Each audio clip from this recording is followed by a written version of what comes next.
We are from Group 4. Let's introduce my group mates.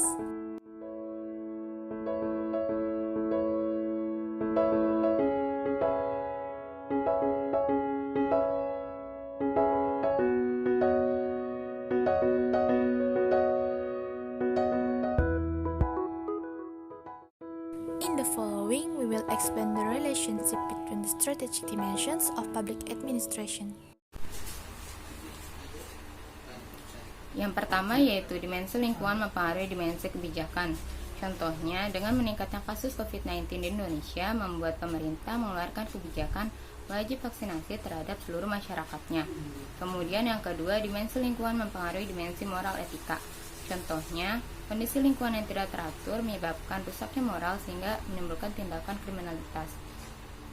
Kemudian yang ketiga, dimensi lingkungan mempengaruhi dimensi organisasi. Contohnya, adanya tsunami di Palu pada tahun 2018 menimbulkan banyaknya organisasi penggalangan dana untuk para korban.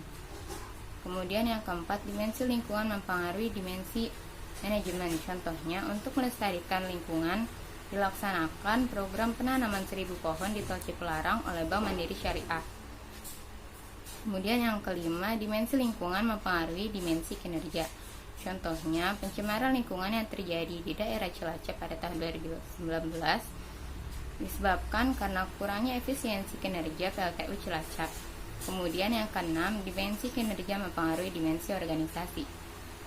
Contohnya, fenomena public figure yang beralih profesi menjadi seorang anggota politik yang dimana mereka belum memiliki latar belakang sebagai politisi.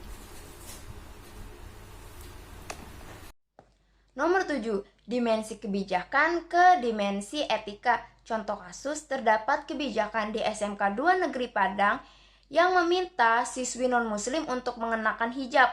Hal ini termasuk pelanggaran moral. Nomor 8. Dimensi kebijakan ke dimensi organisasi.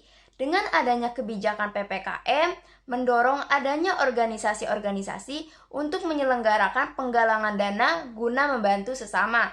Nomor 9. Dimensi kebijakan ke dimensi manajemen. Contoh kasus, terdapat kebijakan wajib belajar 12 tahun menumbuhkan sistem manajemen pendidikan yang lebih baik. Nomor 10. Dimensi kebijakan ke dimensi akuntabilitas kinerja. Contoh kasus, kebijakan kartu prakerja meningkatkan kemampuan sumber daya manusia melalui pelatihan-pelatihan. Nomor 11. Dimensi organisasi ke dimensi lingkungan. Contoh kasus, munculnya organisasi pencinta alam membuat lingkungan bersih dan terawat. Nomor 12, dimensi organisasi ke dimensi kebijakan. Contoh kasus, bubarnya PKI terjadi karena adanya keputusan Presiden nomor 1/3/tahun 1966 perihal pembubaran Partai Komunis Indonesia atau disingkat PKI. Yang ke-13 adalah hubungan antara dimensi organisasi dan moral etika. Contoh kasusnya adalah adanya Palang Merah Indonesia atau organisasi Palang Merah Indonesia bisa meningkatkan moral manusia, yaitu kepedulian terhadap sesama. Yang ke-14 adalah hubungan dimensi organisasi dan manajemen. Contoh kasusnya adalah struktur organisasi di PT Unilever yang dibuat dengan baik, sehingga pada PT Unilever itu bisa mencapai tujuan-tujuan yang telah ditetapkan sebelumnya. Yang ke-15 adalah hubungan dimensi organisasi dan hubungan dimensi kinerja. Contohnya adalah Kementerian Sosial yang melaksanakan penyaluran bansos secara tepat sasaran. Maksudnya adalah Kementerian Sosial dapat melaksanakan tugasnya dengan baik dan benar, yaitu menyalurkan bantuan sosial kepada masyarakat-masyarakat yang membutuhkan atau yang tepat sasaran. Yang ke-16 adalah hubungan moral etika dan lingkungan. Contoh kasusnya adalah masyarakat yang membuang sampah sembarangan bisa menyebabkan pencemaran lingkungan, bisa menyebabkan lingkungan menjadi tercemar atau banjir. Yang ke-17 adalah hubungan dimensi moral etika dan dimensi kebijakan. Contoh kasusnya adalah per tahun 2000-an banyak elit politik atau perwakilan-perwakilan rakyat melakukan tindak pidana korupsi, sehingga pada tahun 2002 dibuatlah Undang-Undang Nomor 30 Tahun 2002 tentang tindak pidana korupsi. Yang ke-18 adalah hubungan dimensi moral etika dan organisasi, yaitu rusaknya moral para elit politik melakukan tindak pidana korupsi sehingga membuat suatu organisasi tidak berjalan dengan baik dalam melaksanakan tugas-tugasnya untuk mencapai tujuan yang telah ditetapkan sebelumnya. Nomor 19 yaitu dimensi moral ke dimensi manajemen. Contoh kasusnya, adanya pendidikan moral sejak dini untuk meningkatkan kualitas sumber daya manusia. Nomor 20, dimensi moral ke dimensi kinerja. Contoh kasusnya itu, anggota DPR yang tertidur saat sidang menyebabkan kinerja anggota DPR menjadi tidak efisien. Nomor 21, dimensi manajemen ke dimensi lingkungan. Contoh kasusnya itu perencanaan pemindahan ibu kota Indonesia ke Kalimantan berdampak pada kerusakan lingkungan ekosistem yang ada di Kalimantan.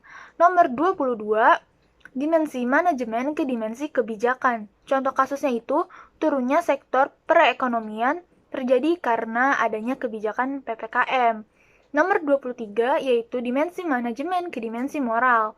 Contoh kasusnya itu ketidakefektifan sekolah di Depok dalam mengontrol siswanya menyebabkan terjadinya tawuran antar pelajar.